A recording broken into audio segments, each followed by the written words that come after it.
Hi, everyone. Welcome back to another wonderful live session on a Wednesday morning. Wednesday morning for me, not Wednesday morning for everybody else, but thank you so much for being here.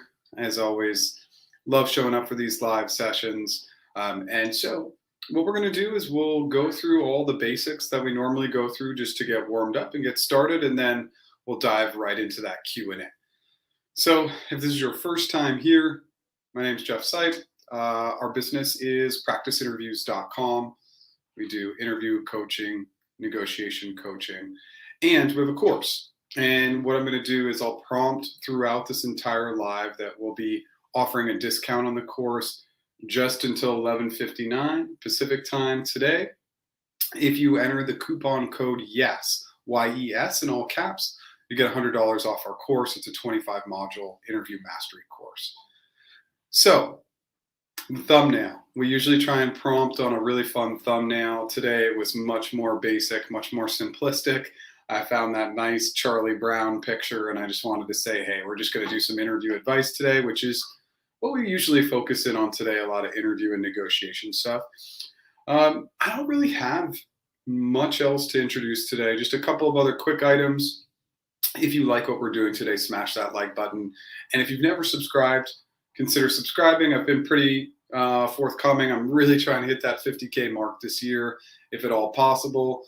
If I can get the trending right, I think we can do it. Lastly, I'll get to all the questions. I take the questions in order. So what happens? What does that mean? Occasionally I'll get a little bit behind, but I'll typically catch up pretty quickly. And so yeah, if anything's top of mind for you, just need to throw it in there once, and I'll get to it. I think that's it. I think we're going to kick off pretty quickly here. I usually don't get started this quickly, but for some reason, it's just working out that way today. So let's dive in. Again, thank you so much for being here. I really appreciate it. Okay. You got rejected from G after onsite, but it seems like your app was never closed out. Never got a survey email, and someone looked at my portfolio after the recruiter called. Chances that they might reconsider. Sometimes there's a little bit of a lack of cleanliness in the system. Literally, they just don't close it out. I don't know why that's not being monitored, or there's not a better system for monitoring that, because they should close it out, and that should trigger a feedback form, which you should be able to give feedback. Because I think it's just such a critical facet of giving feedback, especially if you weren't happy with the experience. So, and obviously if you were happy, I want you to give that positive feedback, but it's likely not because they're reconsidering you. It's just because the recruiter's unorganized and they don't have a clean ATS system and they didn't close it out. You never know, but that's typically the case. And I know I wish that was a little bit more positive feedback for you. Cleared L5 program manager loop interviews. Recruiter is moving me to the team matching stage for cloud teams. You're open to relocation. Okay, so question one, what is the right timeline to sync with the recruiter? Okay, so you're going to figure out that cadence with them. How often can I check in? Once a week, once every 2 weeks? Do you prefer email? Do you prefer text? So you can ask them that question. And then how soon should I receive such calls with open to relocation anywhere in the US? Well, it depends, but the fact that you have a willingness to relocate and the fact that you're very open, that's really going to benefit you. It will just cast a wider net, and it's something that I strongly encourage. I think, was I thinking there was a third question and there wasn't? Yeah, I hope those two answers helped, but always use and figure out the cadence with the recruiter. It's so critical. Let's just go right to the source and ask them. And then being open, obviously, is a huge, huge benefit. And something that I strongly recommend if you are flexible. Obviously, it depends on family, and obviously with the real estate market, that can impact things as well these days. Hey, how's it going? Yep. Good to see you again. Didn't move forward with the legal position, but you've made it to the HM for a strategy position. You'll reach out as things progress. Awesome. Just keep me posted. Just email me or go ahead and book whenever you're ready. But I would definitely want to know a little bit more about the strategy position they put you in front of. After your on-site interviews for TPM, HC asked for 2 additional interviews, 1 tech and another program management. Got positive feedback in both rounds and you were informed by the recruiter. In these cases, normally, how are the chances your packet is again sent to HC with positive feedback? If the feedback was positive in both interviews, and that's been the indication, then the likelihood of going to HC is high. The likelihood of passing HC, I can't tell you, but typically when we do follow-up interviews, there can't be a lot of ambiguity, right? Like even lean hires are, they're not that great because they want to see a strong signal. So if they're telling you you did really well, you probably got at least a higher recommendation, which it would definitely be enough to take you back to HC or take you to HC. Good luck. Received an offer from Google Cloud India for supply chain program management. Now understand that all SC roles are looping to a new org name due to restructuring, but still within Alphabet. Normal or any concerns? Oh, okay. Well, this is a new data point, and this is kind of one of the things that we're here to do. We're not just here to ask questions, but provide data points. So I don't have any concerns, but I love when new information kind of pops up. There's always something new, and just remember the only constant at any of these big companies, especially Google, it's change, right? Things are constantly going to be changing, but nothing that's flagging to me. If you're getting all the positive feedback and everything sounds good, but the fact that supply chain roles are moving to a new org, this is the first time I'm hearing about this, so I'm going to have to do some research, and maybe this is something that we can chat about next week. Come back next week.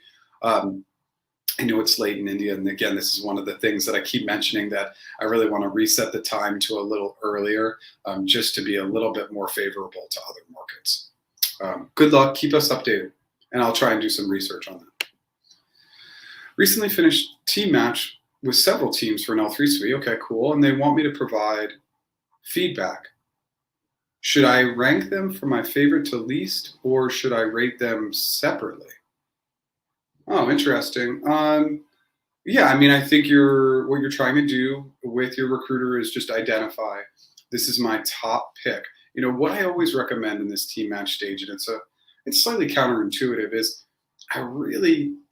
if the project area is slightly less interesting, but you really like the hiring manager more, I always like going with the best manager. I think that sets you up for the most success. But absolutely, you should stack rank them. 1 through 3 or 5 or however many you had. So you get your primary pick or you get your second pick. That's how I would do it. And good luck. That's awesome. Thanks for the great videos. You've completed 4 interviews with GCP TAM. Feedback was positive, except HM felt you could be a better fit for a customer-facing role, less technical role. Oh, okay. TAM's not super technical. All right, let's see. Recruiter said he's looking for other positions. In this case, what are the chances of success? Have you seen it before? Overall, is this a rejection? It's not a rejection if you did well, but I can't tell you the chances of success if you move on to somewhere else. The TAM role is not that technical. It's domain technical. So it's almost like learned technical. Like you could learn GCP and be good in that role. That's just kind of what I've seen. But good luck. Keep us updated. No guarantees on which way it's going to go, but it sounds like it's leaning positively. Go back to this. Maybe like a sales engineer, but again, it's kind of interesting on the not technical enough. So you just have to come back and let us know. Cleared rounds for tech ops lead in India. After 2 weeks, HR said profile on hold and meeting with other candidates. Then after a week, HR said moving ahead with other candidates. Okay. Got rejected, but learned a lot from your videos. Asked for feedback for HR, but no response. Any chance for reconsideration? What should my next steps be if it's my dream to join Google? All right. So here's what happened. You interviewed well. You did a good job in the interviews, well enough that they really wanted to consider you, but there was probably just a couple of missing pieces that didn't show up quite strong enough for them to want to move forward. And then what happened is as other candidates came into the pool, they just showed up a little bit stronger in their interviews. That's all it is. Will you have another opportunity? Absolutely. If they held back your profile and liked and were willing to hold on to it, it means that there was a lot of good data in there. They wouldn't just hold on to your profile for no reason. If it wasn't good, they would have just straight rejected you. So there's good data. What happens when there's good data in the system is it means the likelihood that you'll be revisited is very high. Just continue to work on your interview skills, continue to gain the overall skills necessary for the job. And those are my two biggest recommendations, but I guarantee you have some positive feedback in there. Hey, Sandra. Okay. Hopping in to say a big thank you for all the work you do. Just did an on-site for TPM and in Mountain View for DeepMind. Okay, on Monday, and it went great. Okay, prep and positivity. Yes, those are two keys. Awesome. Now you got to come back and keep coming back and keeping us filled in on how it's going. But DeepMind, if people aren't familiar, it's a very, very cool space. Hey, Jeff, you interviewed for a specific team and you were among the final candidates. However, you didn't get the job. Recruiters said they'd look for other positions since your feedback was positive. Okay. Sorry, I scrolled down way too far here. You've been trying to be proactive and sent 2 positions. Haven't heard back for 2 weeks and more positions that match my qualifications popped up. Any idea what I should do? Should I just apply myself? I'm afraid if I don't get a response for a long time, you'll lose out on other opportunities. Well, so there's 2 schools of thought here. They say that they're going to help you find other positions, but it doesn't mean that they're not going to look, but they're probably not going to put in like crazy effort on your behalf, right? So you are taking the right steps. I would say let's do that one more time. I want you to send 2 additional positions to your recruiter. For each link, you're going to send the link to the position. You're going to write 3 to 5 bullets for why you're a fit for the role. Then you are going to provide your availability to chat about it or interview over the next couple weeks. So proactive, proactive, proactive. If you don't get another response for maybe another week, go ahead and apply to those roles. Okay, that's my recommendation. We always want to use our recruiter as much as we can, but sometimes that piece just doesn't work out the way we want it to. So in that case, you can apply. And of course, as always, I strongly encourage a really, really good networking strategy as well. Recruiter isn't really sharing any kind of level data or who will be interviewing. Is this normal? Yes, unfortunately it is. So with leveling, the question that we need to change, instead of saying, what level is it? Can you tell me what level range is it? If they're like, no, we need to see how the interviews. Well, I'm imagining that it's between an L4 and an L5. Can you validate that? Because we typically know or have an idea of the level that we're going to go in at. So just make sure you're trying your best to validate that level. It's going to be really, really helpful. But sometimes when we just ask for that specificity piece, they're not going to give it to us enough. So we need to put the data out there for them. It's like asking a clarifying question for an open-ended or hypothetical question. We need to give them the data so they can say, okay, yeah, we're thinking more L4 or more L5 or whatever it might be. Now, the second part is who will be interviewing. It's really interesting because this seems to be very recruiter specific. Like some will share all the interviewers, some will share none. I shared none. I just protected the confidentiality of my interviewers. I felt it was important to protect them. There's just so many messages and people at Google get just so inundated on LinkedIn. And so I never shared the interviewers. I always protected them, but it's really, there was no hard, fast rule, at least when I was there. Keep us updated and good luck. Thanks for all the content. Any advice on team matching call with HMs? How do you prep for these calls? Yeah, 3 things. You stand. So we always talk about this. I do these lives and they can be really long, but I stand because I have more energy. I have more bounce in my voice, etc. So I always stand for these. So I recommend that you stand. That's number 1. Tell me about yourself. They are going to ask you that question. They're going to want to learn a little bit more about you. Utilize the rule of 3. Focus in on your strengths and how your strengths align to the role. 1 minute or less. Okay. And then great questions at the end. The biggest thing missing in these team match calls is that nobody's asking about the person that they're going to work for. What do you love the most about the company, the job? What's the coolest thing you're working on? How do you see me coming into the team and having a really positive impact? Positive, positive, positive. It makes a difference. okay? And then the last thing is be ready for anything else, because sometimes they ask GCA questions, sometimes they ask behavioral questions, sometimes they start with, what questions do you have for me? So really anything else can happen, but those are the 3 items you can control. Good luck. Completed 3 rounds for non-tech role at G last week, and remaining rounds are scheduled for next week. Sent an email to the recruiter yesterday to check if he received any feedback. Okay. Okay. Completed 3 rounds for non-tech and the remaining rounds. So like, I think it's got to be positive, or else maybe they would cancel those future rounds, which sometimes happens. But I guess you can continue to check in, but as long as they're scheduled, I would just move forward with the process, unless you're trying to gather any additional data about those other interviews, which is always recommended if you don't have it already. Finished the virtual onsite 2 weeks ago, still waiting for the outcome. Recruiter said some of the hiring team is out on vacation. It's delaying the process. No, because if it just wasn't a fit, I would just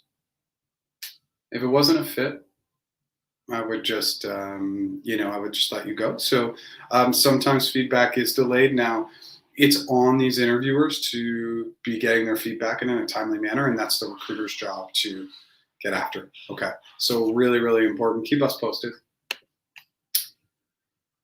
Thanks, Christopher. It was a good weekend. I hope yours was good as well.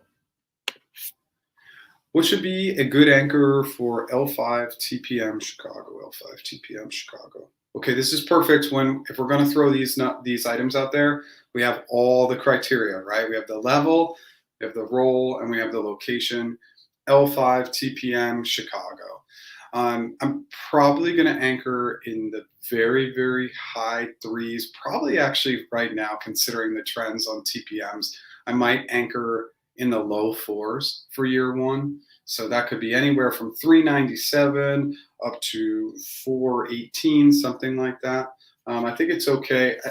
What it will play out to be is that year 1 will be probably closer to like mid 3s. But still, you can anchor high. TPMs are trending up from a comp perspective. Finished all 3 on-sites for PgM role. Feedback from recruiter was 2 positive, 1 negative, navigating ambiguity and cross-functional, but sharing feedback to hiring manager for next steps, chances. So yeah, so I just always tell people, I don't know. I can never tell you the chances, and it's just the honest answer. I can't see the feedback. I just don't know. I don't know. Sometimes interviewers, their feedback's not great, so they want to do another interview. So I just don't know, but good luck. At least 2 were good. So if for any reason it didn't work out this time, you definitely have future opportunities. Just want to stop by and say thank you for all the content. Also, the comp team did not budge on my comp from my low anchor mistake. I'm sorry to hear that, and let's just have a pause moment. Anchors are powerful. So I had a conversation with a client, a negotiation client yesterday, and they really, before we chatted, they went bold and went with a big, big anchor. It was too high. That's okay. I'd rather drop a bigger anchor and be pulled down than low anchor. So really do your research, know the numbers. And just as a recruiter, let me tell you, I almost always can get the comp information, or did almost always get the comp information from prospective candidates, because I would just push for it. And ultimately they would break and they would give it to me. And I would push in a really friendly and kind way. So it's just the acknowledging that we're not going to give any numbers till they want to hire us. And then we got to anchor high. And lastly, and the critical piece, we need to know the organization we're anchoring with. If you're going after a large tech company, you can set ridiculous anchors. For startups or medium-sized companies, just know the company, do your research. Go on teamblind.com. You're going to get some good data there. Just because some companies, remember, we don't want that offer rescinded. But with big tech companies, you can go in. Christy, congrats. Hey, you anchored low. Now get in there and crush it and really drive that comp up. Okay, good luck. How long should I wait for my on-site interview before following up about HC's decision? Well, it wouldn't go to HC yet unless your recruiter told you that. And if they have, they should be following up with you. But after a week, 5 business days, I haven't heard back. I'm pinging my recruiter 100%. Which method used for leadership question? Both. So, Manish, it depends on the question. Tell me about a time when. I'm going to use star, starl, or starf. And then for anything how, I want you to imagine I'm going to use CFAS. But leadership questions will be both. I'm going to ask you for a time where you demonstrated leadership, and I'm going to want to know more of your overall approach to leadership. After first round with HM a few weeks ago, received a call from a recruiter today saying you're on hold. Neither a yes nor or a no. As other candidates advance through subsequent rounds, have you ever seen candidates on hold moving ahead to additional rounds when others ahead of you don't pull through? 100%. Yeah, so maybe a few others had slightly better first rounds, but that doesn't mean that that's going to hold water or hold up in future rounds. So totally cool. You just got to hold tight, and that's kind of the hard part because you just got to sit tight. But keep us posted on what's going on. But it doesn't mean that you won't be able to progress to the next round. Googliness questions can be either open-ended or behavioral or hypothetical. So open-ended and hypothetical are the same type of question. They're just a question that wants you to problem solve, navigate ambiguity, etc., and not provide an example. And then all other, well, not all other questions, but a lot of the other types of questions. Tell me about a time when, provide an example of, behavioral. But googliness questions, similar to leadership questions, can be both. Can you elaborate the data use in G onsite? How does one show the interviewer understanding and how they harvest and present data? So first of all, on the behavioral side, you want to be embedding those moments where you utilize data to drive results, help you have impact, ultimately make big decisions, whether that's people, strategy, process, tech. So we always got to be embedding in our behavioral answers the data component, and then definitely on the hypothetical and open-ended side, we want to implement how we're looking at historical data, how we're looking at trending data, how we're collaborating and sharing data with internal, external clients. That's a lot, but I hope all that helps. But it's a critical facet for success. Data-driven company, for sure, for Google.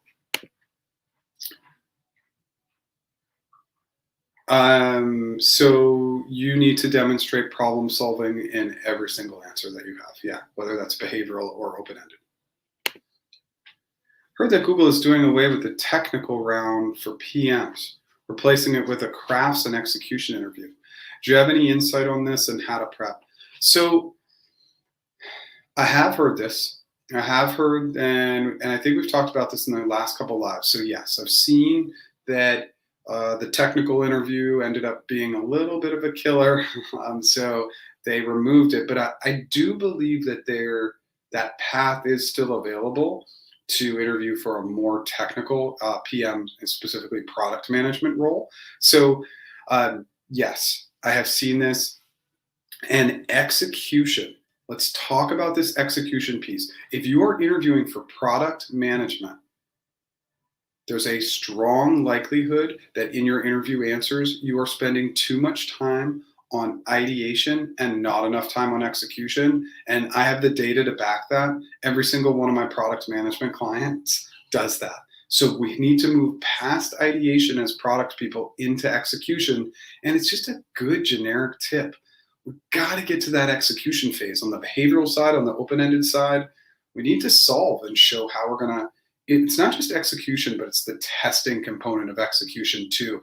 Rarely do we just drop something all in, right? We're going to test a user base, a part of the market, 10%, whatever it's going to be. So don't forget about that testing part of execution. Super, super critical. Great question. Thanks. Amazing content. Have to say thank you. Google is moving your packet to HC. They said L5 TPM and threat intelligence. What do you think total comp for Raleigh? Okay, so TPM Raleigh, yeah, again, you're probably gonna want to anchor into the very high threes, into the low fours, and expect something, hopefully in the mid threes, especially in year one. What would you recommend if you want to get a full-time role after a summer internship? This is all about relationship building and demonstrating interest. They don't know if you don't tell them, right? So whoever the powers that be, find out internally. You can be asking people you're working with, what's the best way to pivot this? Should I be talking to Sue or Jane or Bob? Who should I be talking to? But it's an interest item. So you have to demonstrate that interest, and then you're going to have great opportunities. You're already there. Network as much as you can, whether that's through a real lunch, a virtual lunch. Talk to as many people as you can. That's the biggest thing. You got to network, and you've got to demonstrate and say out loud, hey, I really want to turn this into a full-time opportunity. Good luck. Hey, Jeff, great content. What should the anchor packet be for program manager role in Dublin? 6 years of experience. So what I can't tell you is I can't tell you what they're going to level you at based on years of experience. It's pretty irrelevant. So it's better to have target level. I mean, for Dublin, for program management, let's call this an L4. You're getting into the ones. Dublin's starting to pay a little bit better. The equity is going to be low when they come in. I'm talking like 40, 50K USD. So the biggest thing to remember in Dublin and just across Europe in general, when you see these very low equity numbers in USD, is to try and double it. That's going to be your best thing. And obviously you're going to try and push up the base and everything else, but especially on that equity portion, you're going to see a really low equity number. So just be ready for that and be ready to push back. Okay, L4 Suite, amazing. Thank you so much for letting us know. This is kind of part of the platform. We want to ask questions, but we also want to share data, share information, make sure that we're spreading the love, right? And sharing all this info. So awesome.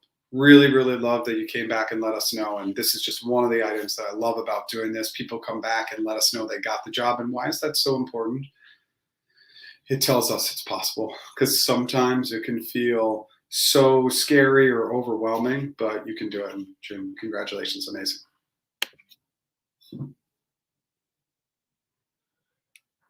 Internal referral website says committee offer review. Does that mean you're past HC? What are the chances of rejection? Last recruiter call was discussing high level total comp expectations. So at offer review, typically now, again, it's not everything's going HC. So some are just going right to this offer review stage, and that's what it might be prompting. I don't know what the internal notes look like today, but your recruiter needs to be sharing this information. You should not be finding out this information from your referral. Chances of rejection, can't tell you, but obviously it sounds like you're at a good stage, but I would definitely touch base with your recruiter today, and good luck. Completed 3 rounds, non-tech. Okay, we got this question before. Okay, haven't received any feedback. Haven't heard anything back from him yet. Do you need to complete all the rounds to get the feedback? Sometimes they'll provide feedback in the middle, sometimes they won't. So it's really just a personal thing. There probably should be more systems and processes in place that are set, so it's like more clear expectations, but that's not the current landscape right now. So it's not, they don't always check in with you mid-interview path. So it's not a negative or a positive, right? But obviously you'd like to hear back from them. So just keep prepping and practicing. That's the only thing you can control. Just got done with 2 ABP interviews and you did well. The process is that they send my resume to the teams that are in need of executive assistance. How long does that take? Up to 1 year. Yeah, so it's a pause moment. Jen, any ABPs who have come on here, that team match stage can take incredibly long, and it doesn't take longer for any other role than ABP. That doesn't mean that that's your path. You could meet with executive Jane and it's awesome and you guys are besties and they want to move forward and it's great, right? But We just don't know, but I've seen it take up to a year. Definitely would recommend potentially joining our Slack group. There's some ABPs in there who can share some best practices with you. But Tina, who used to come onto our lives every week, it took her 11 months. And we've seen that classically happen multiple times. So just want to prepare you for the long run. Patience is going to be a virtue in this process, okay? At the 30s, I'm going to prompt for about 30 seconds. Number one item, if you are interested in our interview mastery course, if you type in CAT in all caps, YES today, $100 off the course till 11:59 Pacific time today. We do practice interviews, we do negotiation coaching, all that good stuff at practiceinterviews.com. And we have a free resources page, 9 separate items you can grab there. And we have the Slack group. The Slack group is free and people are doing peer interviews with each other for free. So join it. It's great. Lastly, if you like what we're doing today, smash that like button. And if you've never subscribed, new lives every 10 a.m. Pacific every Wednesday, and then new content videos every other Tuesday. How to answer what question with CFAS? What are the most important steps in a program's life cycle? Ooh, I love this one.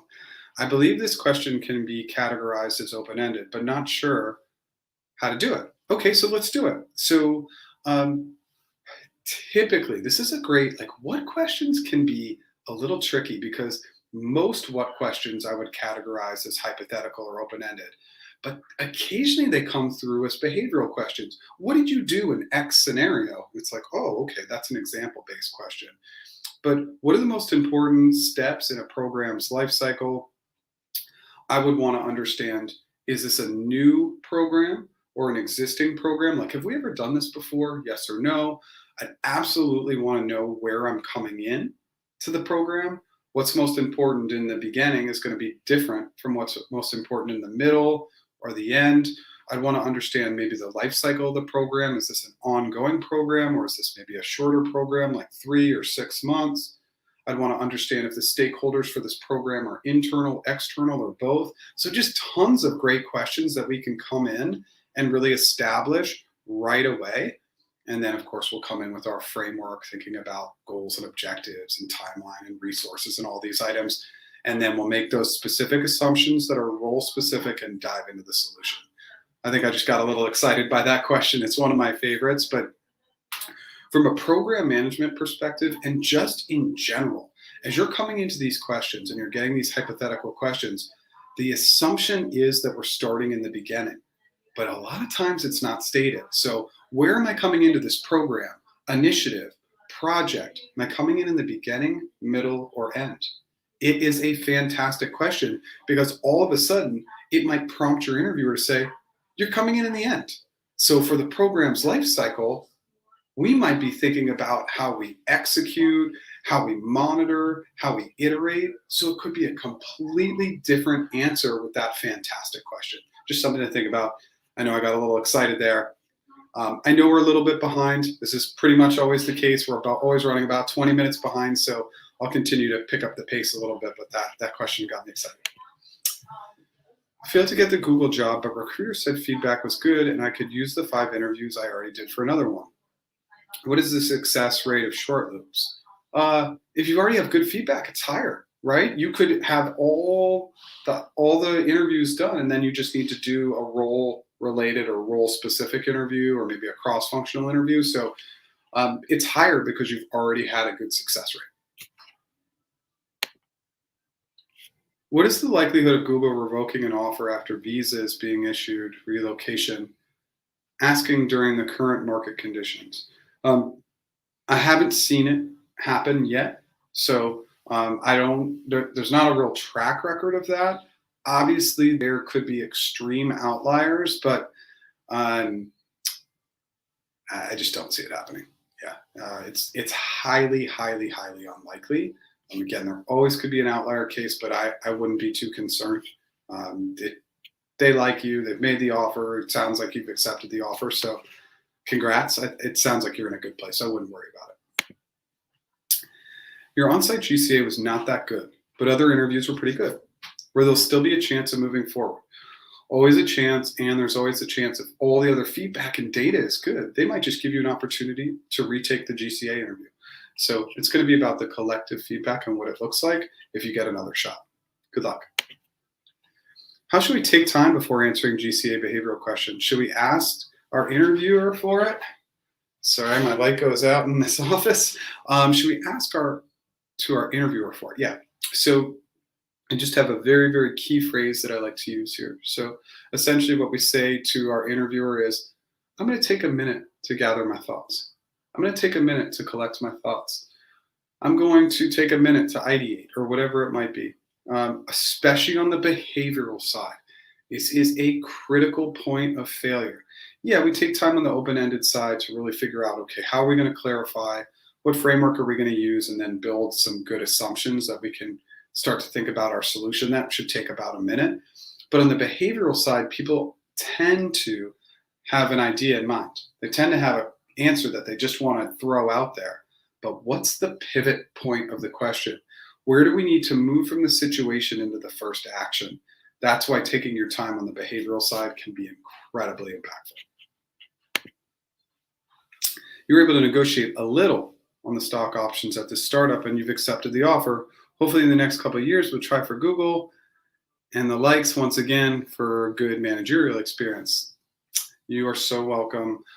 Congrats. I'm glad you're able to negotiate, right? We're not always going to move mountains, but the whole idea and concept is we always need to negotiate, right? And do it in a gracious and kind way. And usually that will yield success. Good luck.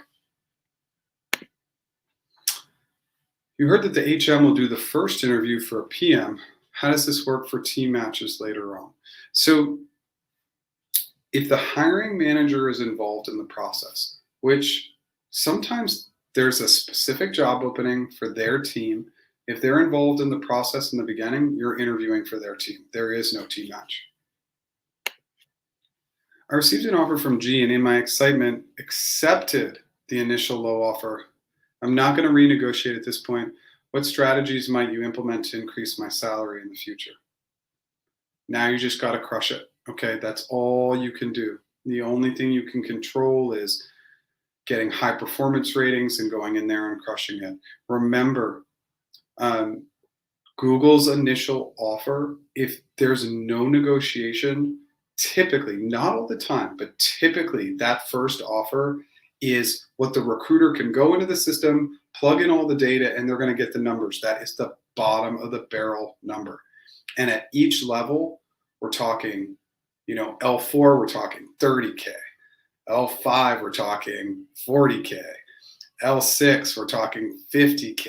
I mean, these are big, and I'm not talking about total over 4 years. We're talking about 1 year moves.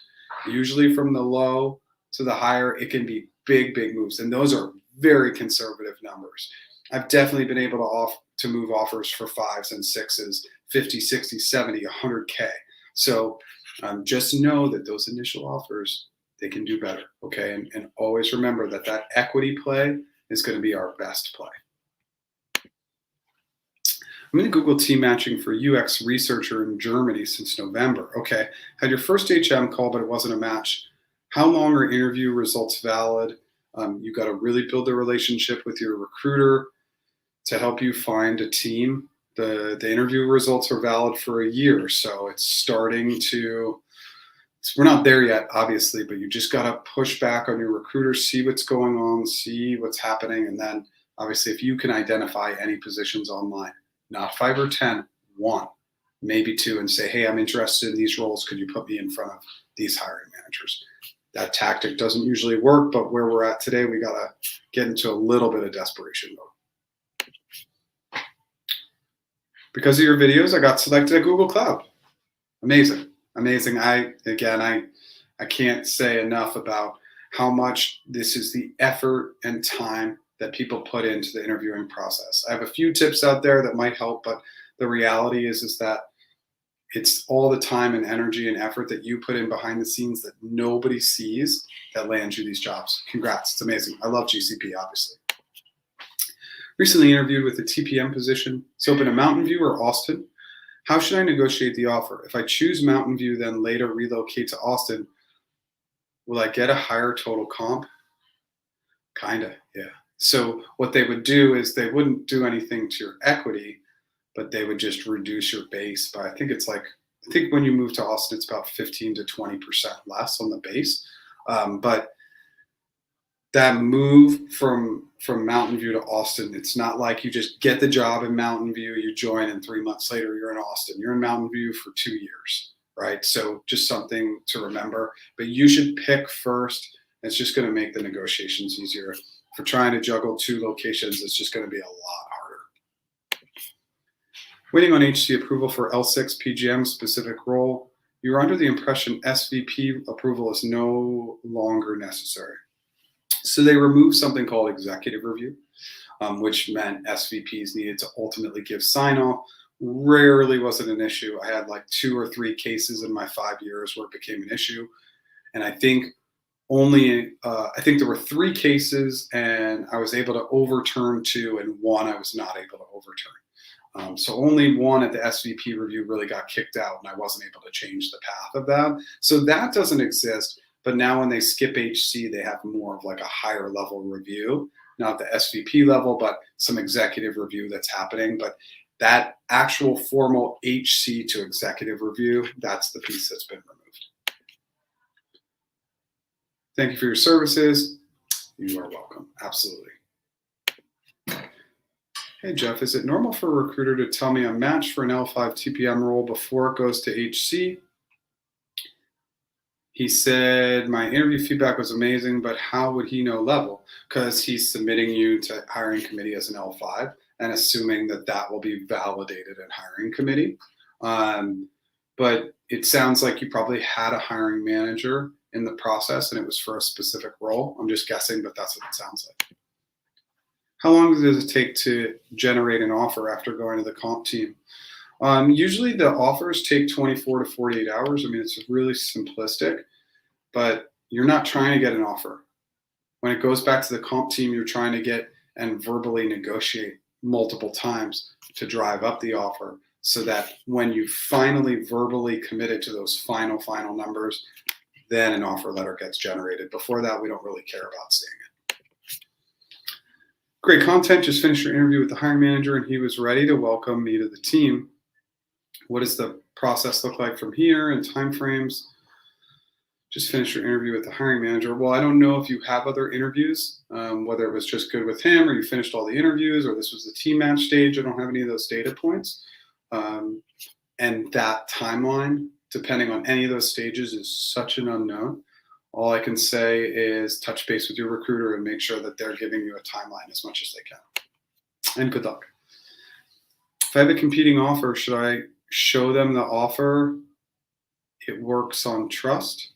Okay, if I have a competing offer, should I show them the offer? I would show them the offer, but make sure that that competing offer is more than what you believe they're going to offer. If you haven't gone with the numbers with them, this was the video I did the week before, last week. Watch that video. Make sure you're leading with a strong offer. Otherwise, it's better to go in with a high anchor, do a little bit of negotiating, and then if you find out, wow, this competing offer is going to help me, then show it to them. But yeah, you can trust that you can show it to them. I don't think they're going to show it to anybody else. Been interviewing for 6 months with the GCP team for over 3 positions. The most recent one is a TAM, but received a message that HC wants me to do RRK1. Any thoughts? So far along in the process, right? At this point, you just got to take that additional one and really identify like what has been the major challenge area. I strongly recommend doing a few practice sessions with a coach, with a friend, with a family member. This is it, right? So we're really coming down to you're going to get less and less interview chances as you're going through this part of the process. So just make sure you crush that last one. About the level question, it happened to me as well. Level was not shared and I explicitly asked if it was for an L5 and yet my question was deflected and I asked to wait for interview feedback. Yeah, really, really common. Are we targeting L5, L4? Can you give me a range? And if they say no, you can push back and say, no, you know the range. Like I want to be, I have a lot of data. I've done a lot of research. I know that there's a range there's a range that we're looking at. So can we confirm that it's L4, L5, L5, L6? So you just need to push back a little bit, just because honestly, it's a BS answer. Like, they know the range at least. No role is they're not gonna throw you in the interview process for like an L5 through L7. It's either L5, L4, L5, L6. It's within a couple levels, and they know. So I think we just gotta keep pushing back on that item. Past Google interviews for PGM role, but team matching was taking too long, so you accepted an Amazon L6 PGM role. Now Google is coming back with L4 TPM role. Would it make sense to consider it? Yeah, it's the comp's probably going to be competitive there. TPM L4 Google will compete with Amazon L6 comp. Obviously, the comp model over time at Google is better. I say that with the caveat that Amazon's about to split, and who knows, that stock could double or triple. We don't know. Obviously, the economy isn't really saying that that's going to happen, but we just don't know. The long-term perspective of the stock on both sides with splits coming could be really good, but I think that straight up, those compensations could be comparable, so it's worth considering. It's important to remember that Amazon is a step one level up. So an L6 there would typically be like an L5 at Google. Your starting comp is not in the high band. What can you do to catch up on that after I start at Google? I only know G provides refresh based on performance after the first year. So refreshers after the first year, if you come in mid-year, are pretty unlikely. If you come in really early in the year, January, February, March, manager discretion. They're not guaranteed. But after one full calendar year, they're guaranteed. The only thing you can do to drive up comp, crush it, because that's how you're going to get great merit increases, escalations on your bonus, better refresher grants, etc. Supposed to have your final interview for your role at Google tomorrow, but it got moved 2 weeks purely due to scheduling conflicts. Will interviewing 2 weeks later hurt my chances in any way? No, other than it's painful to have to wait that long and continue to keep your prep active, and that's what I would recommend. Just continue to prep and practice. If you've been given the gift of time and you didn't feel prepared, now you have it, but it just adds a little bit more time in between, which can be tricky.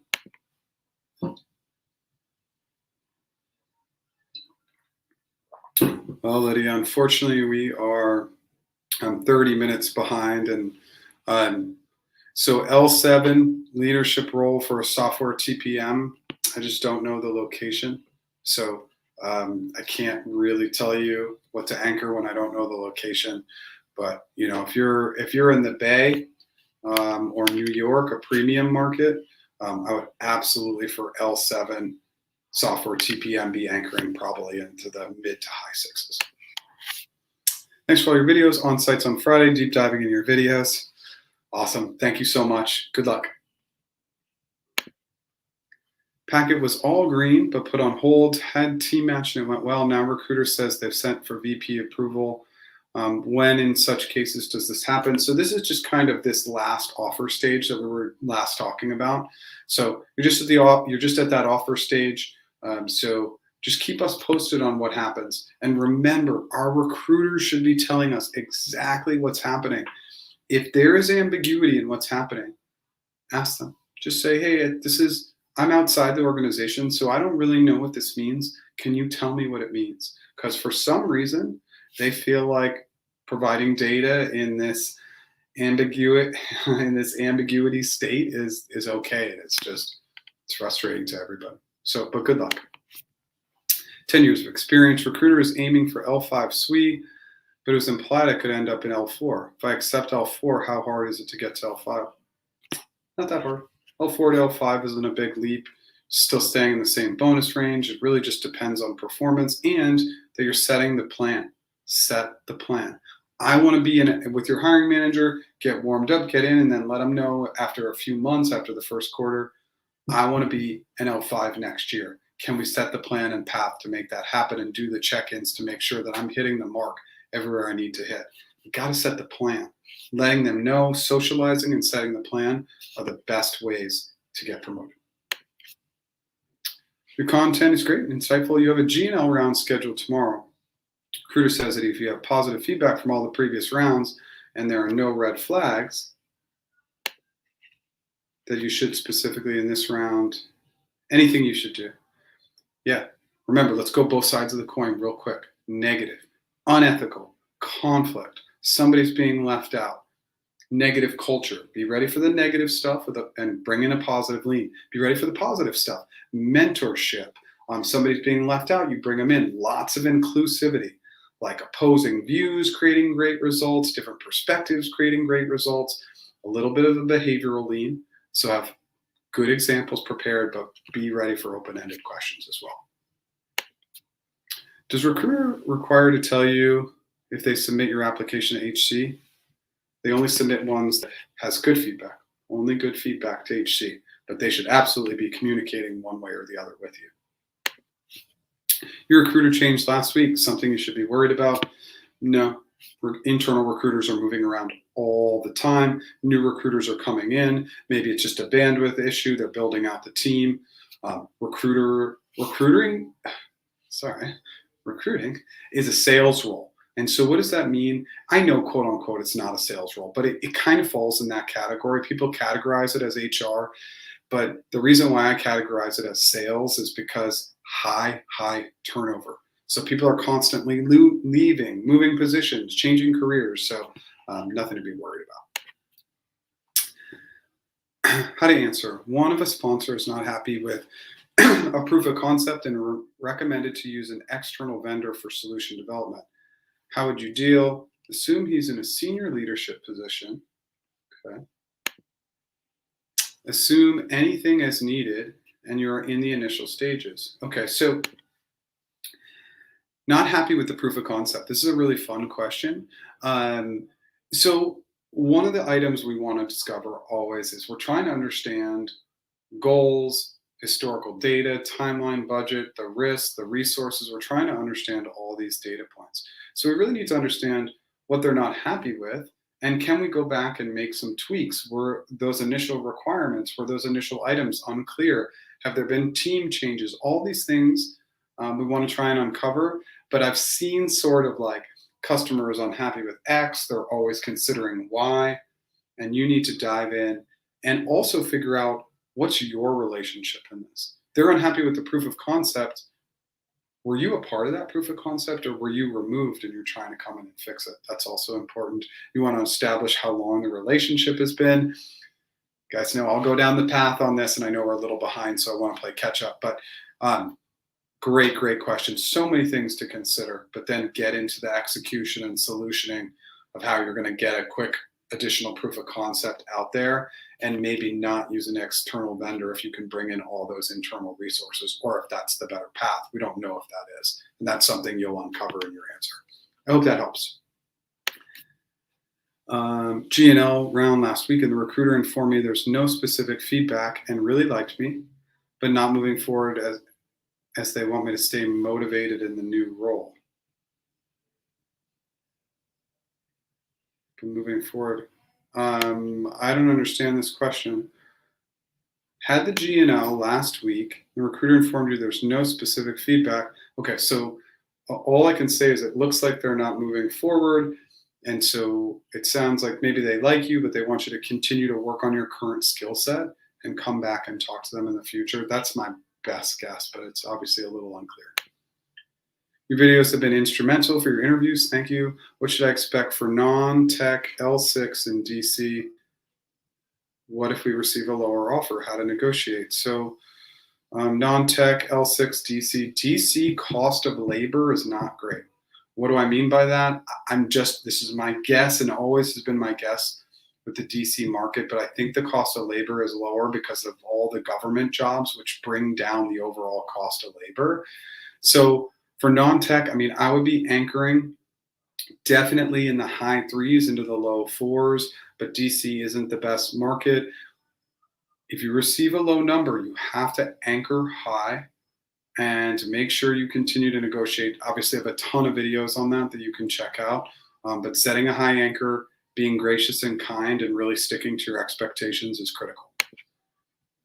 Unable to gather any data on salary levels offered to new roles in Google Cloud India. absolutely don't have any reference to quote expectations. So you do have a reference point. If you go to levels and you look at what software engineers are making, times that times about 0.7, 0.75, that's your number. I did a video on that. We'll put that in as a resource. If there's no data on your market at all for your type of job, look at what software engineers are making and times it typically times 0.7, about 70%. If it's a little bit more technical, times it times 80%. Really less technical, times 65%. That formula works and it works consistently. That's my recommendation. Good luck. Thanks for the content, Slack community. Heard back from an interview with G. Our case good, strong in G and L, but slightly concerned in the GCA. So they'll continue fishing for a candidate before moving finalists to the final round. Any suggestion? Just move on, or no, you still have a chance. I mean, there's really nothing you can do. So much of this process is about patience. So just go sit back, be patient, but make sure you're staying in touch with the recruiter. Check in every week, 2 weeks, or ask them, what's the cadence? How often can I be checking in with you? But at least keep that pulse every once or 2 weeks. Second interview and asked for the position. Had your second Google interview and asked for the position. He told me there will be 2 more interviews. Asked for the position. Oh, like maybe how you were doing. Yeah, if they're having more interviews, it's always a good sign. Cleared screening interview at Capital One. The recruiter is waiting to hear back from the hiring manager on the next steps, and it's been a couple weeks. Should you still wait? Nope.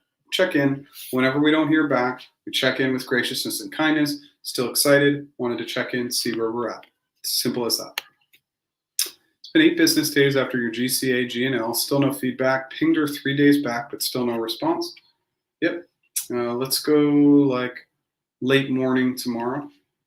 Ping her again. That's sad that it's been 8 days and you reached out 3 days ago and you haven't heard back. So tomorrow morning, late morning, check in again. Thank you for the YouTube. Based on what you see, the questions for GCA Leadership RK are almost all the same, which is behavioral, situational. Is my understanding correct?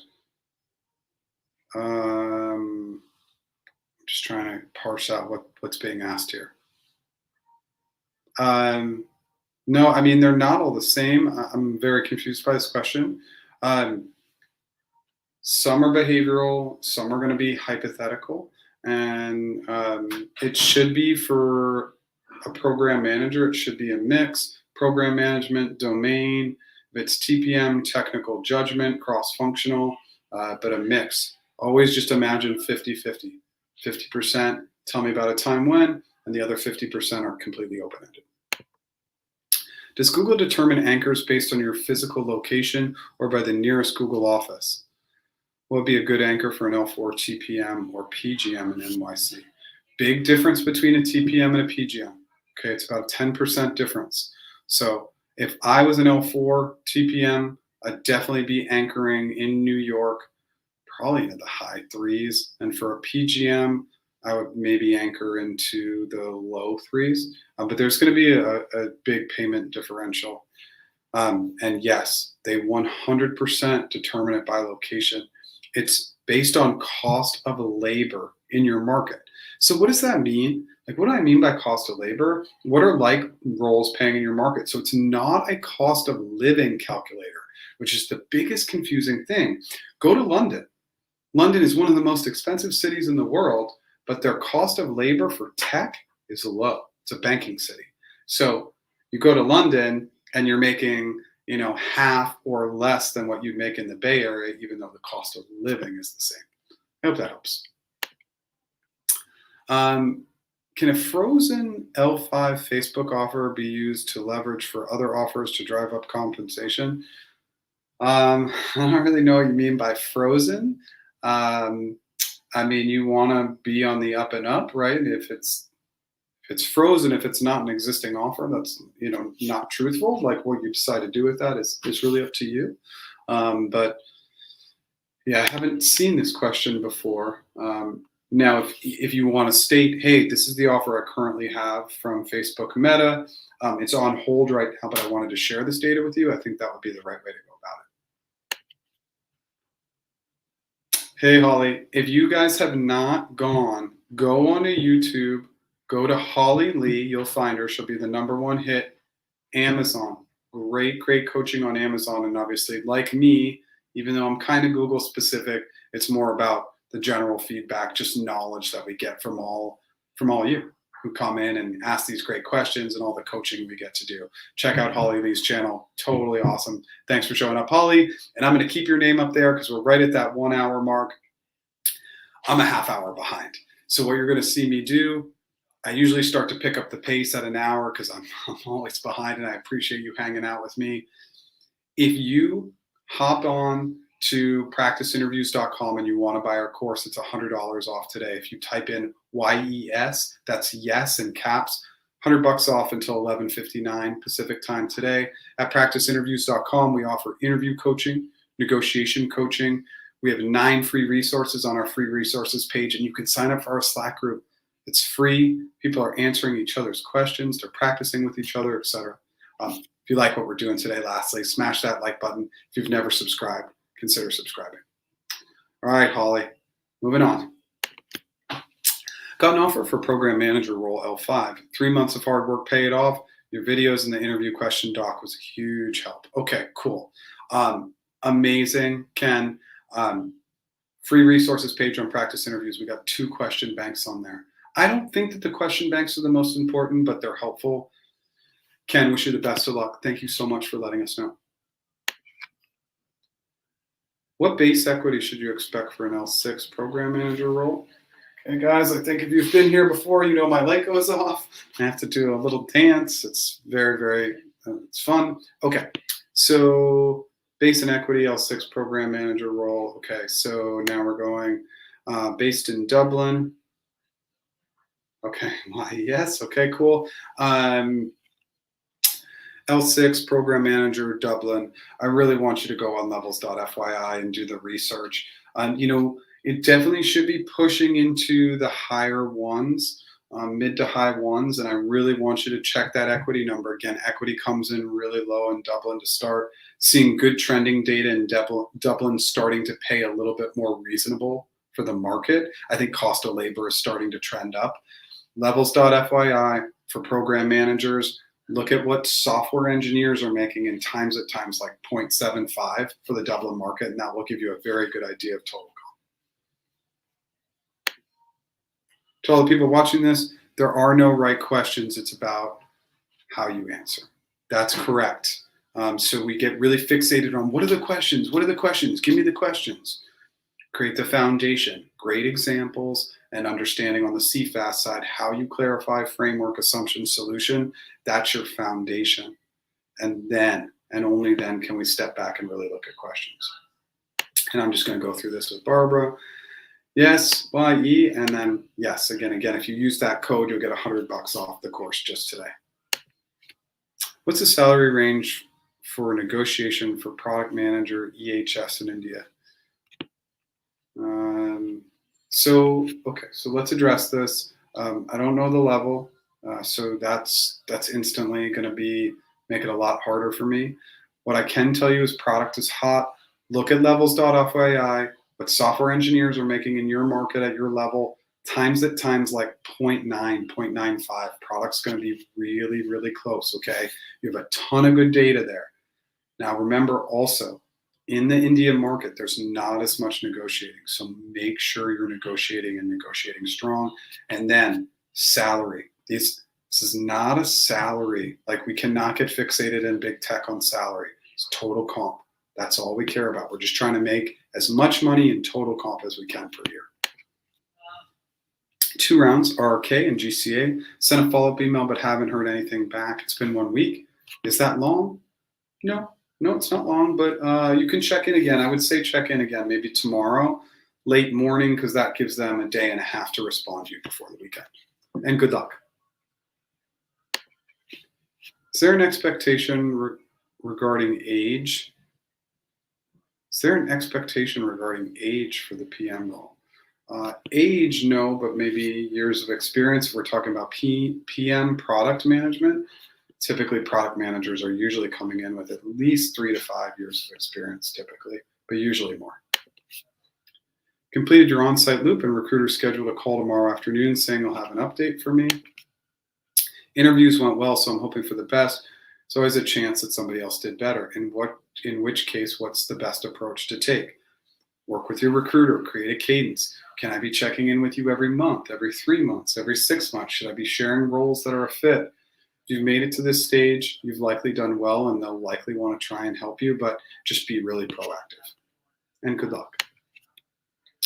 Can EU people apply to US locations and hope that Google will sponsor their visa, or is it not worth it? My recommendation always is to try and get a job where you're currently located, and whatever the laws are. Obviously within Europe, sometimes there's easier movement between countries, but try and get something in a location where it's going to be easier to get sponsorship than it will be to move you to the US. And then if you ultimately want to end up in the US, look at internal transfer opportunities. That's my recommendation.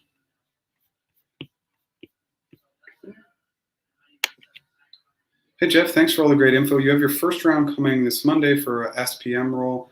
How do I find out if it's RRK or GCA interview? I know it will be another SPM. Okay. Yeah, you just need to ask your recruiter. And if they don't tell you, you can say, well, all my friends are finding out what their interview focus areas are. So I'm a little curious as why I couldn't know. Because sometimes recruiters will say, I can't tell you, and that's not a truthful statement. So just ask them. And good luck. You can expect anything for a data center GCA position question. So wear the hat of the role, solve like you're in the position, not like you're just trying to solve the question. Solve with the position lens, and then use CFAS. Those are my two strong recommendations for GCA questions. RK seems to be 75 minutes for me. Enterprise Cloud Architect. One technical part, I'm not sure of the kinds of questions. I'll have the recruiter specified 200 level, but no details.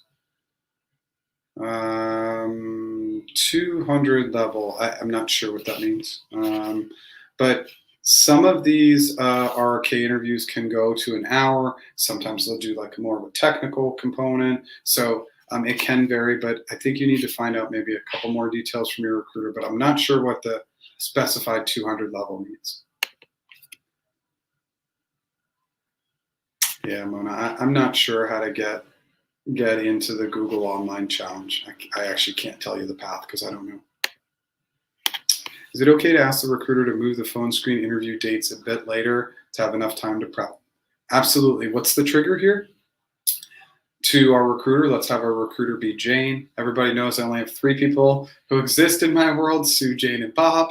So recruiter Jane would just say, Jane, am I putting anything at risk by pushing this interview out a week or 2? I want more time to prep. And they should tell you. I would tell you as your recruiter, hey, we have a pretty active pipeline. I wouldn't push it out. Or no, we only have a couple people. I think it's okay. They should give you an honest answer. What can one expect for a strategic negotiator global network acquisition role within Google? So I actually used to recruit for this role, for the strategic negotiator role. This was 2014. So it's been 8 years. Here's what I can tell you. This was a challenging role to hire for.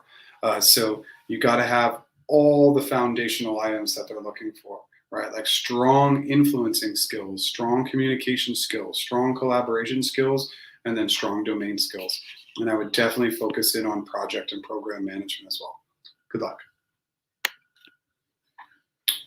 Did you hear about heard about removing RRK interviews, so only GCA and G and L and sending to offer? I haven't heard that anybody's making it through the process with just 2 interviews, so no, that would be new information, but if you want to share more, love to hear. I'm working in regulatory program management and banking for 6 years, but not much exposure to tech. What should I do in order to work a PgM role like in Google? Well, if you're focusing in on banking, maybe it's program manager that's maybe more focused in on finance sorts of items, or more just of a generic program manager role. You don't always have to have the domain experience. It can be just about having the strong foundational program management experience. Now you got to go get that referral. You got to network in, because those are going to be your best opportunities to get an interview. Good luck.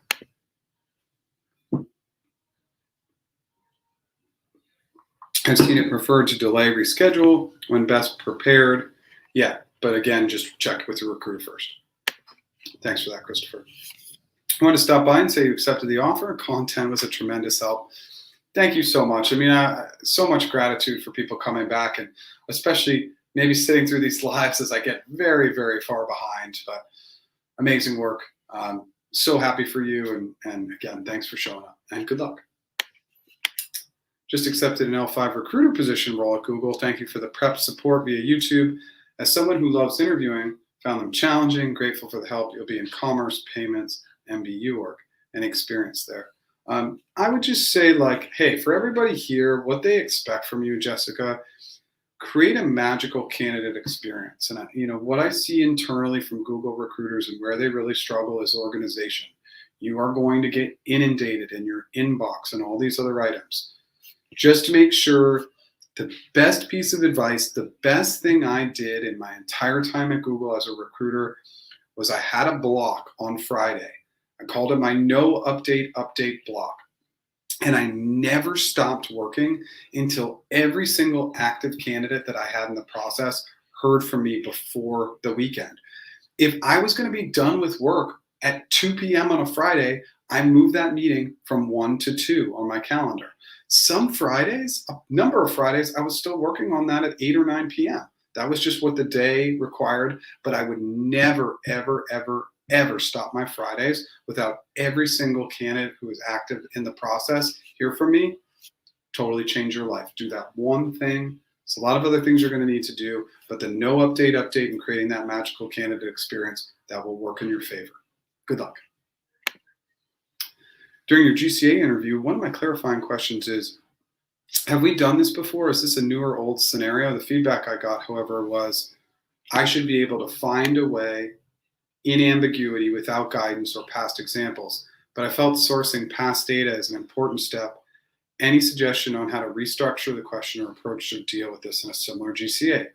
Look, a lot of times interviewers, they're not going to Google's guidance is to ask clarifying questions. This is what they put out in all their areas. So their interviewers are actually going against their own guidance when they're like, don't clarify, you should know this data. If they say that, change your clarifying questions into thought process. Okay, well, I'd be thinking about any historical data, and if we've done it before, I'd be thinking about timeline, and you're just going to state your thought process, but don't let them mess you up. That's a bad interviewer, right? We haven't even gotten anywhere. We're allowed to clarify. It's their guidance. But when we get these interviewers and they do show up, I don't like questions, I hate questions, you should be able to make assumptions, leave them out of the process then. Our clarification becomes thought process. Our framework is established. We establish the framework concepts. We pick where we want to focus. We make our solid assumptions. We solve, and then we check in and we say, hey, Bob, I could go more into A or B, or we could go to one of those initial concepts I mentioned and see where should we go next. Because at that point, you've spoken for 3 or 4 minutes, and now you're checking in. Now, typical solution and break time is only 2 minutes, but 3 or 4 minutes if they're just not going to be responsive and respond to us in that way. Okay, and so that's how I would deal with that. I hope that helps. Asked to have a 5th interview at G. Didn't have a good example of something I failed at. Can they ask me that same question again? Interview this afternoon. It's always possible. If they do ask you that question, you're going to flag it and say, I was asked this question before. I don't think I did a great job in that answer. I'd love to give it another opportunity, but I just wanted to flag it and say I had been asked it before. I mean, the failure question is one question that if you don't have an answer for it, it's a tiny bit of a lack of preparation, Adam, because I have failed so many times. I have 6,000 examples for that. So that's a question that we always need to have multiple examples for our failures. Because if we don't have them, we need to take some time to reflect back and do that self-reflection and think about times we failed. Good luck.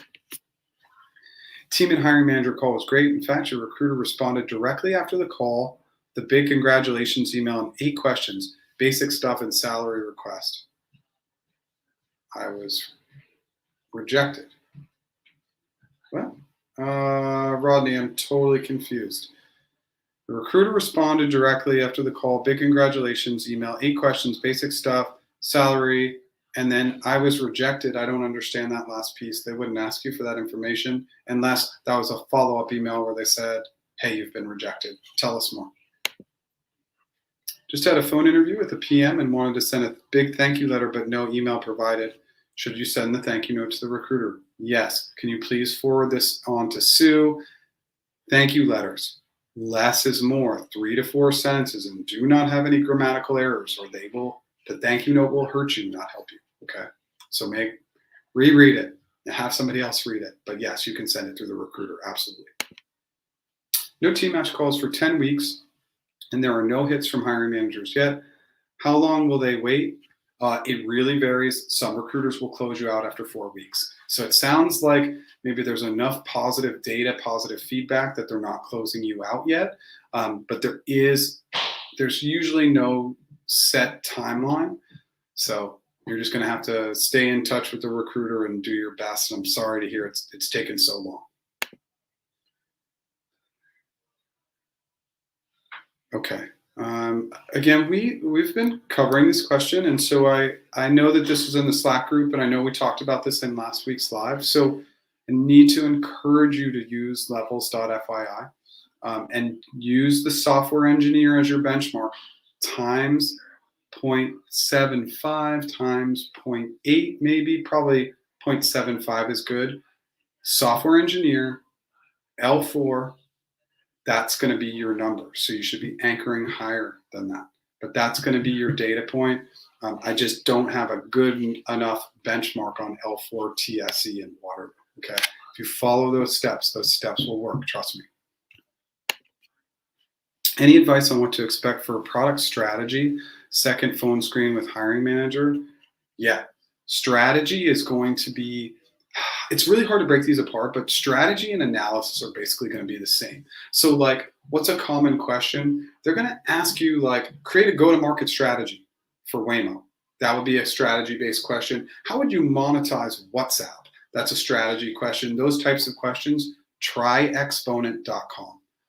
Again, it's tryexponent.com. Use the interview questions and go through all the way like Google, product manager, strategy questions. They're all sourced questions. It's a great, great database for product managers.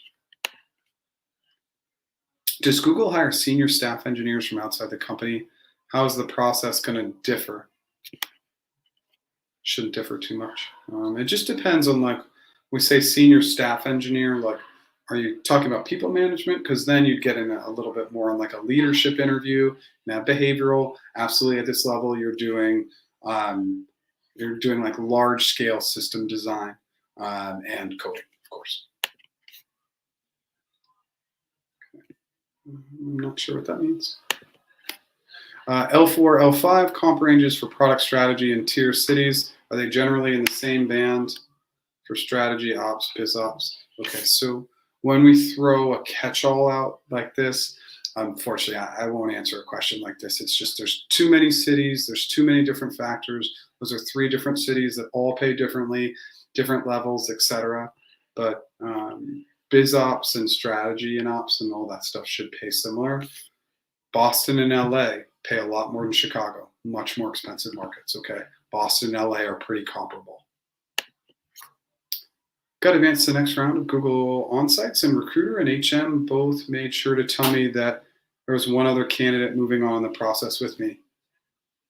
No, David, I think this is good. This is like clarity, just setting expectations, that's all. Is it common for them to do that? No, but I'm glad they are. You guessed correct. You have an HM interview. You have 20 years of experience, and Amazon is offering an L7 TPM role. Should I use that as leverage after HC to raise the level or focus on comp?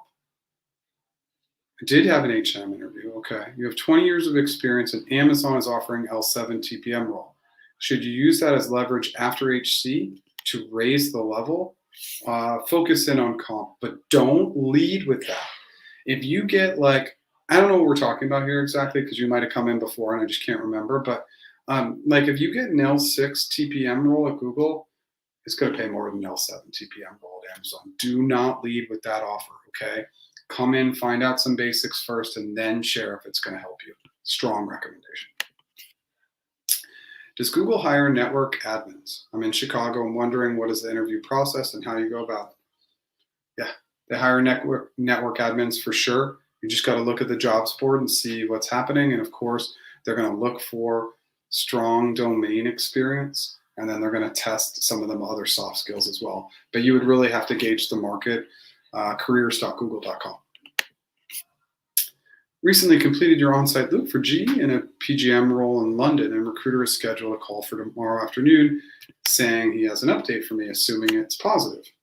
Was told at phone screen that 72K is the base with 15% bonus. Recruiter said nothing about equity. Should I be expecting equity at year 3 if base can't move much? Or no, you get equity walking in the door. So no, you should expect equity in year 1. The base isn't going to move a ton, so you're going to try and push on equity as much as you can. Okay, that equity number is going to be super low. They're going to have a lot of wiggle room to usually at least double it. Usually. Good luck. Non-tech and non-T match role. Who's making the hiring decision? HM or HC? Does the recruiter submit all packets to HC and HC choose one candidate? All packets are not going to HC, only the good ones. Not everything goes to HC because clear-cut packets will just go to a more casual offer process. But the final decision makers are the final decision makers, and that's never the hiring manager. There's always another layer or another bar. They don't get to make the final decision, but they can advocate for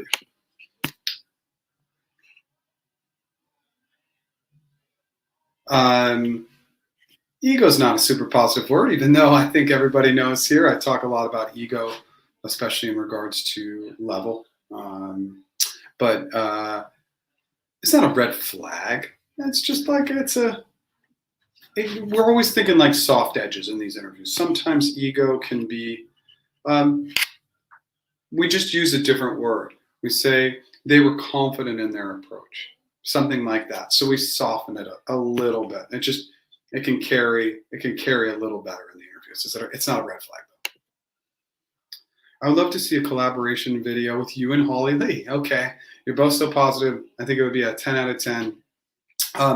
So absolutely, Holly and I have chatted about that, and we'll get something on the books this year. We'll do something. We'll play around. Holly and I are friends. We had the opportunity to meet about a year ago. I think like last fall at a YouTube conference, and just obviously she's awesome, and I've been following her since day 1. Thanks for that. Quickly, for some reason I never get the Slack link. Please use the chat. Use the chat feature on our website. Chat with Shannon, and she'll send you a new link. Sometimes there's a little bit of a hiccup there, and I don't know what's going on, but she knows how to fix it. So please do that. There's a little chat box on our website. From India, cloud migration consultant role. Recruiter is coming back with same salary even after 1 week. She didn't email on her own. When I followed up, she came back with same numbers. Well, you shouldn't be having an email exchange.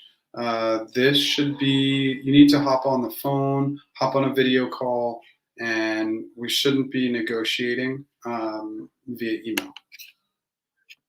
She hasn't reached out to internal reference as well, and is lying that a sourcer in her mistakenly took your current comp as expected comp, giving a cut on my current base. You need to push back and say, these are my expectations, and I really would appreciate if you'd advocate for me. So we show graciousness and kindness, okay? It sounds like you have a bad recruiter, but you just have to be gracious, you have to be kind, and that's really, really what's gonna set you apart, okay? So really make sure that that's your focus. I know it's not a great scenario, but video and phone call. Don't do any of this, just follow up and say, hey, I'd love to hop on a call with you, and stay super positive during that call. Absolutely. Thank you for the positive feedback. Got the offer in Bangalore. Okay, amazing. Thank you so much for letting us know. Obviously, I'm never going to get sick of people getting the job. It's always amazing, and such a a compliment to yourself and a pat yourself on the back for all the hard work you did to get there. Sr TAM at AWS, scheduled for RRK2 GCA and Googliness in the next 12 days. Is RRK2 more technical or more about customer outcome based on data-driven approach? So one of the RRKs, so you're a Sr TAM now at AWS and you're trying to do this at Google, it sounds like. One of the RRK interviews is going to be more of a case study. So they're bringing you in for a case study. It's usually, most recently, it's been like brick and mortar to more going like e-commerce online. That's what I've kind of seen as the trend, but that will be one of the RRKs. Good luck.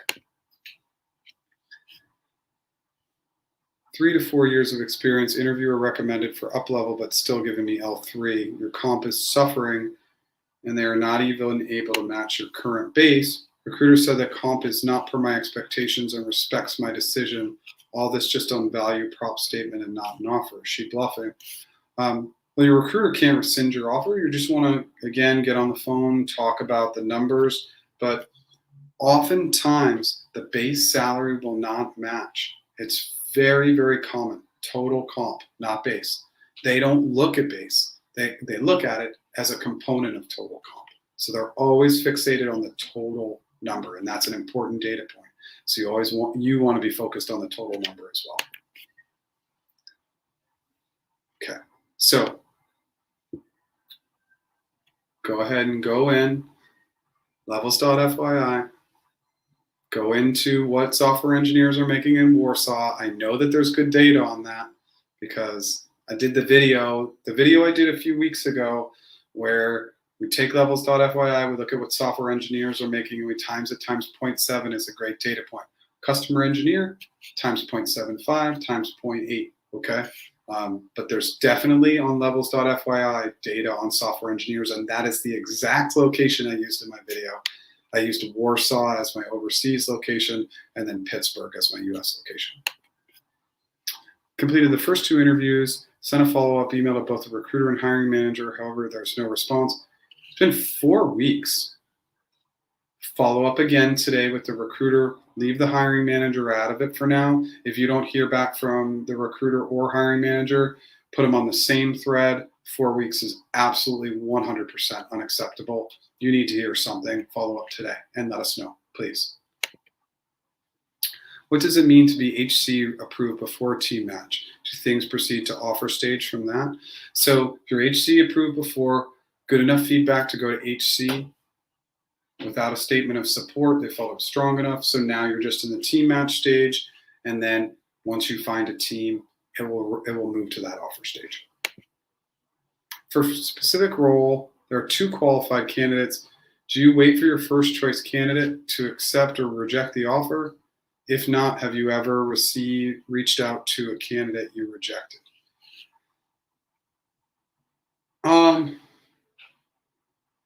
That would be really dependent on the hiring manager. If the hiring manager is like, I really like that other candidate, I think we should reach back out. Typically, I wouldn't, but there's always unique scenarios.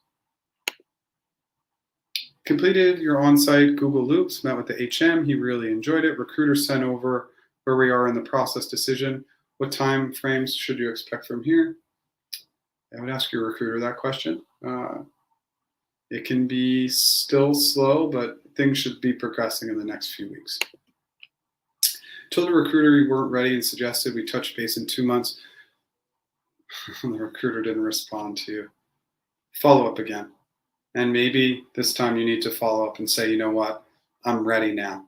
And if you can give me 2 more weeks, if you can put me in the interview process in 2 weeks, that would be my recommendation. We got to do something different. It's been 5 weeks since your on-site interview for a suite. Recruiter plus coordinator haven't responded to any of my follow-up emails. My friend at Google has asked his recruiter to follow up. Yep, keep doing this. I know that this goes along with your title. It's messed up. Like, they just can't do this to you. And when that survey comes, you need to make them feel the pain. Something is broken, right? Okay, like let's address it and let's call it what it is. Something is broken in all these companies. Google, Amazon, every big company, There needs to be checks and balances. Why haven't they created better systems and processes for getting back to candidates? I spent 2 years of my life at Google creating this training to teach people how to follow up with candidates. And the fact that it still happens ever, it's totally unacceptable. So I'm sorry, but you just need to keep pushing, keep trying, keep checking in, and just stay kind throughout, okay? Just got to keep that positive tone. It's going to be really important. I have a call with a recruiter on Friday. She wants my comp expectations. Is it still best to approach, deflect, and not provide the range? If you feel really uncomfortable, let them lead and say, I'd really like to see what you can offer me, and then we can talk more about the numbers. But it also can be valuable to anchor high. I haven't seen one benefiting more than the other. If they go first and you anchor high, it hasn't really changed than if you anchor high first. So you can always take that approach, but it's really up to you.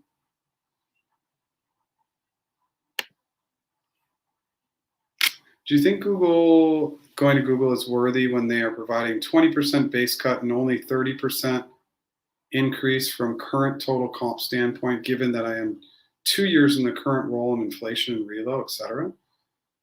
So you're going to get a 30% increase on total comp. I mean, that's, most people would be incredibly lucky to receive 30% in total comp. It's total comp, right? So again, I know we're going back to this, that you were unhappy with the numbers, but a 30% increase is 30%. So I think you should continue to push for more, but 30% is 30%. I think we get just way, way too fixated on base salary. I know it's important to pay the bills, but over time, total comp is always going to win.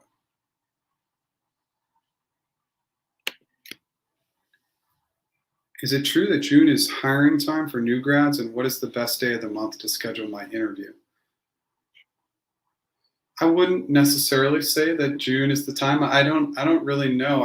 I know that oftentimes earlier in the year they're setting up a lot of interviews for June, but that's typically happening earlier in the year. But the best time to schedule your interview is whenever you're ready. Good luck. Have salary negotiations scheduled with you today. Just found out the second round HC approval should be on Friday. Recruiter is expecting approval as you got a higher rating on the last HC. Go or reschedule. I'll follow up with you via email right after, okay? And we can talk about timing, but I can be flexible. Today you finished your fourth and last interview for a CE Infomod. The first one GCA was 10 days ago, and you worked with 3 recruiters for the logistics. Should I send them an email just to check in? So you just had your last interview today, so you don't need to check in today. You can check in early next week if you like, usually 5 business days once all the interviews are completed. And good luck. Is it advisable to repeat or restate the question for all questions that the interviewer asks, or is it best to do it selectively? I like doing it for all questions. Now, if your interviewer is just like, stop restating the question, like, what are you doing? Like, they get so mad at you. All right, but we're just trying to make sure we got the question clear. I would restate everything, but that would be just me. Sometimes I really like restating it in as a summary.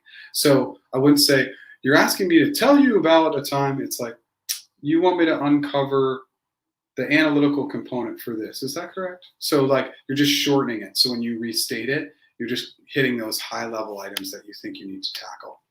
But I do like restating all the questions. I think it's important. Can we repeat the same example across different rounds of the interview? Yeah, but it depends on the company. I would definitely, for like Amazon, wouldn't recommend it. For Google, yeah, because it's likely that you're going to give different actions related to that example. So I would say it's okay to repeat. So I'm just scrolling ahead to look at the rest of the questions. I just want to quickly prompt on the course for people who are here. It's $100 off the course today if you use the code YES in all caps till 11:59 Pacific time tonight. You can get that course off for $100 at practiceinterviews.com. We're going to wrap through these last questions, and then I'll go into my final summary. What SQL question do they ask in a Google interview? All different kinds. Okay. So it's a little bit too broad of a question for me to answer, but it could be about a time you implemented a strategy and utilized SQL, or how would you utilize SQL to get better results? Maybe you're doing some analysis of trending work, etc. It's kind of the best I can do for that one. Thanks. To be more specific, on my end, L4 product strategy comp would look like in Chicago. Okay, so you're based in Chicago. Yeah, so product strategy is a little bit different from product management. You should really be shooting for something in the mid twos. I mean, because it's got the product piece, maybe just past the mid twos, but you can anchor as high as you like. After about 1.5 months of not getting a team match, a recruiter passed me to the hiring committee. HC said that it's a conditional hire, providing you get a team match. Okay. Where do you think I am at? I do have calls about once a week for a team match, but they either not okay with my location in Boston and want a relocation to California, or the fit isn't the best. Well, I would just say, if you're open to relocation, which it sounds like maybe you're not, then yeah, you just need to make sure, again, good energy, enthusiasm. You're great at telling me about yourself. You ask really powerful and exciting questions, and those are usually the keys to success. But it may be time to consider whether a reload would be an option that you'd be willing to take. Why would the recruiter push back on giving me the HC result? You're supposed to be in HC last week, but so far I was told no update and the recruiter will reach out when they have news. That's a bad recruiter. Why they wouldn't provide you any specific data of whether you've been to HC or not, or what's going on, totally unacceptable. Yeah, so it's bad behavior. You need to treat it with graciousness and kindness, but just know that that's unacceptable. Got an offer last week, PgM, GCD, starting on June 27th, from TVC to FTE. Amazing.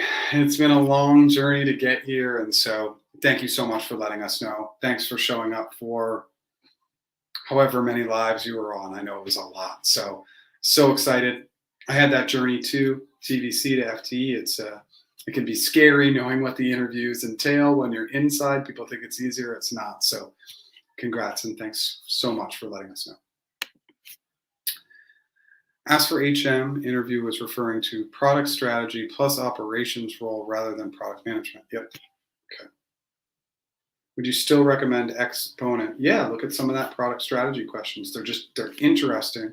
Sometimes they're going to be a little bit closer to the vest, a little bit closer to the role, but I still like looking at those questions just to see how you ideate and think through things.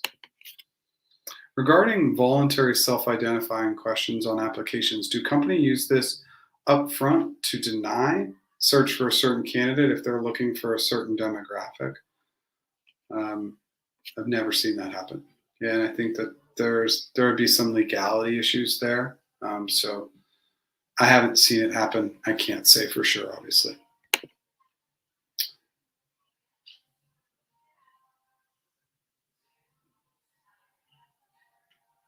Okay, so I'm not sure what happened there. Just hope to show your appreciation for videos. Thank you so much. You're welcome.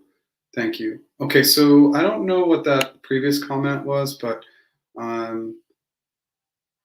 if you're bombing interviews, you just need to prepare and practice more. Okay. Team match stage for program manager NYC, no level was discussed as of now. You can ask, what level are we targeting? L4, L5, L6? And if they say, can't tell you, you know a range. Is it L5 or L6? You know your own range too. You're going to have at least an idea. So ask for a range that they're targeting. They should be able to tell you. It's kind of ridiculous that they're not, but they should be able to tell you. Okay, I'm sorry, I just got to block this user because I don't appreciate what they're saying. Okay, let's see here. Join Google in India as a product manager. Thank you. Awesome. I mean, we all know how hot product is and how hard it is to pass those interviews. So really Really appreciate it that you came back and let us know. Product's great. I mean, you're going to just have tons of opportunities, and obviously the comp is really good for that right now. Can you share points to touch on showing ease with navigating ambiguity in cross-functional team management? When it comes to navigating ambiguity with other teams, I like to always mention and talk through a listening approach where I sit back and I listen. I probably come in with some initial proposed questions. I like to be the last person to speak. So I like to take in all the data and information, and that helps navigate through some of the ambiguity instead of trying to insert my ideas or concepts or vision. I need to hear everything first. Then once I take in the data, sometimes I'm going to have follow-up questions in the moment. Sometimes I'm going to schedule a follow-up meeting. This may not be a great answer, but this is one approach that likely will work, or your interviewer will respond to well. Turned down a role a few weeks ago. Is there a way to touch back with them for another chance? Touch base with them. This is really weird. Things have changed on my end, and I need to re-explore this opportunity, and I want to know that I want to understand if I still have this opportunity. You're going to lose a little leverage there. But if you did everything gracious and kind, declined via the phone, etc., even if you didn't decline via the phone, but if you took all the nice, gracious steps that we recommend when you're leaving a job, usually that will yield good results, okay? Let us know how it goes, Patrick. Finish your team match. Feedback is positive. Between completing the team match and written offer, push your recruiter, Chris. Got to really, really push this recruiter. Look, I got this in hand, but you're not looking for a formal offer letter. You're looking to get that negotiation started ASAP, hopefully today. But you just really need to continue to reiterate that you have a very strong interest in this other company, but you're also interested in Google. Okay, keep me posted, or keep us posted. Finally, HC approved at L3 without team match for privacy eng, but HR told me now no openings for this role at L3. Process started in December 2021. What can you do from your side? Continue to gain that knowledge, gain that skill set, and ask if in the next 2 months, 3 months, 6 months, you could do an additional interview or two to be up-leveled for L4. Really get the pulse of what the best next steps are, okay? It's going to be critical. Does the hiring manager recommend re-interview, or is it recommended by HC? Depends. Sometimes the hiring manager will look at the feedback and say, I think we should redo this interview. Sometimes the hiring manager likes everything, takes you to HC, and sometimes they make that decision. So it just depends. Actually, I already heard back regarding the topic of the interview, and they mentioned they wouldn't be able to share the subject of the call. They recommended prepping for all 4 topics. I would just follow up and I would say, you know, thank you. I'm a little confused because my friend Bob is also interviewing, and they were shared the exact interviews, what would be each interview. I'm just having a little trouble understanding why you can't tell me which interview is the GCA, RRK, etc. Is that confidential information? And if they say yes, it's BS. It's not confidential information. They're not giving anything up.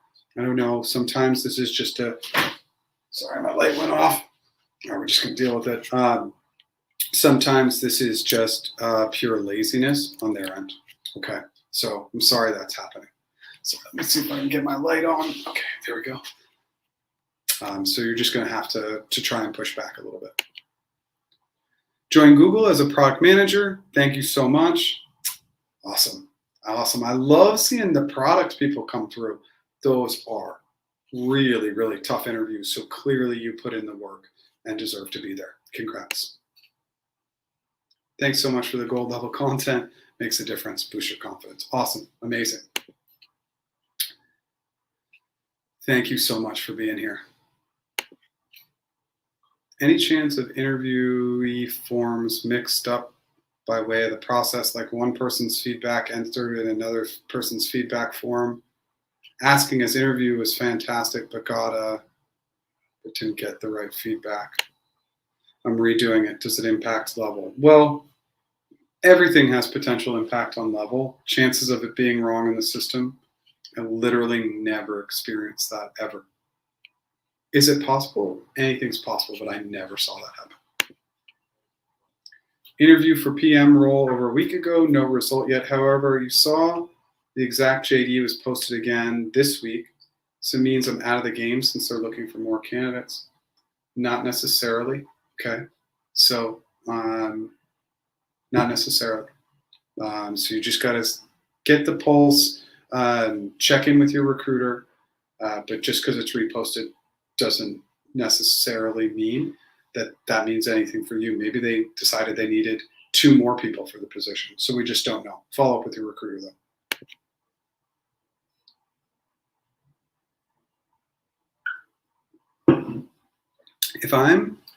If my team is in the Bay and I'm in MA, can my offer expectation include the fact that I'm working on core concepts of the product, that my comp should be close to the Bay Area range? Nope. It's a cost of labor for your market. You're being paid for the market you live in, period. Look, it depends on where you're in Massachusetts. If you're in Boston, it's not going to be a huge difference. Boston is one of the highest cost of labor markets in the entire country. It's like Bay, New York, and then Boston, LA, and Seattle. Like that's the next tier down. But again, if you're outside of Boston, it could impact it quite a bit. If I see a role that I'm interviewing for being promoted on LinkedIn, does that mean they're unhappy? No, again, they just might want multiple people for the role. We just don't know, so we don't want to overthink that piece. Just had full interview last Friday. When should you expect to get back with feedbacks? Unknown. If you haven't heard back by tomorrow afternoon, follow up. Thanks a lot for all you do. You're going through the interview process now and your content has been greatly helped. You're applying for PgM role under the next innings program after your maternity break. How do I convert it to full-time employment after 6 months? Be hired as a contract employee now. What's the process at the end of contract period? This is internal networking and demonstrating that you have an interest in staying. That's all you can do. Virtual lunches, in-person lunches, whatever you can do. You just want to continue to promote yourself. And you know what nobody wants to say is, and this is going to be really tough, especially if you're coming back after your maternity break, but the reality of having success as a contractor is sometimes we just need to outwork everybody around us. That may not be the case. Some people obviously can work a lot smarter than others can, but just socialize and meet as many people, have as many conversations as you possibly can.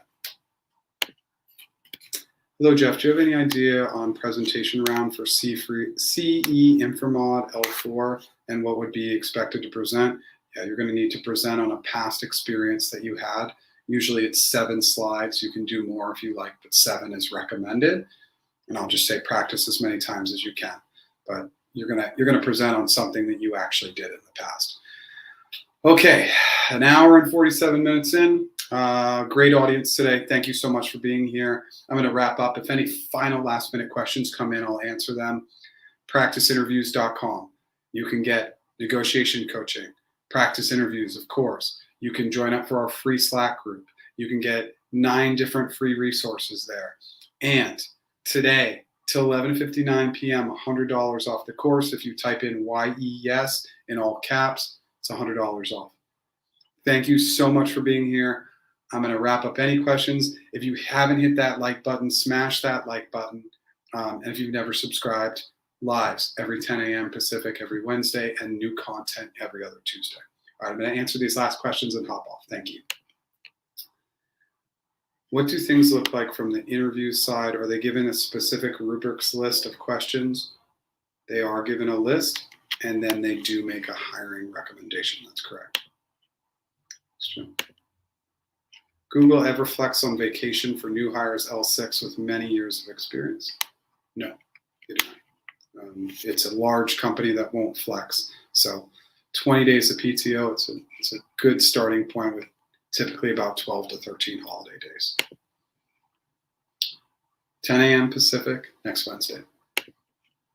What are the biggest challenges when we apply at Google? The fact that you're applying. Yeah, I know that that's a sad answer, but only about 10% or less of applicants actually get hired. So you want to be in the other 90% bucket, the bucket of people who were referred or sourced or networked their way in. There's no coaching with the course. I will be releasing group coaching. It was supposed to be out a couple months ago. The course was a beast. It took me a lot of time and effort to put it together, but there will be group coaching coming soon. And please continue to indicate and let me know if that's of interest to the audience, because I think it could be really, really helpful. Thank you so much, everybody, for being here. Really appreciate it. I'll be back next week.